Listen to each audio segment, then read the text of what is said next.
doom scrolling, maknanya doom, tak boleh nak get out of it. Jadi itu saya juga experience benda-benda macam tu. Jadi di situ yang maknanya kita kena reflect balik sebagai ibu bapa, yang mana how important it is to tengok penggunaan anak-anak kita. Lebih important ialah kita reflect balik penggunaan kita sendiri, digital teknologi tu kan. Apa yang kita tengok ni memang positif ke, membawa manfaat ke?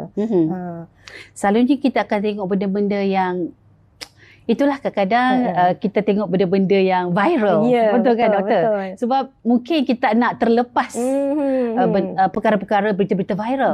Betul. Jadi itu yang buat terleka. Dia mungkin niat kita nak tengok satu perkara, satu berita, tapi ke sana kemari, infinite scrolling dan macam tak boleh nak stop. Unstoppable. Itu memang the structure and the format of the internet. Dia memang menarik kita masuk kan.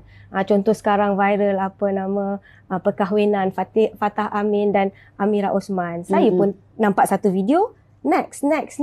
Jadi kalau kita pun boleh leka, apalagi anak-anak kita. Dan kita tahu kalau anak-anak kita tak tahu dia leka ke mana arah mereka. Itu satu yang kita risau. Yes. Kita amat risau.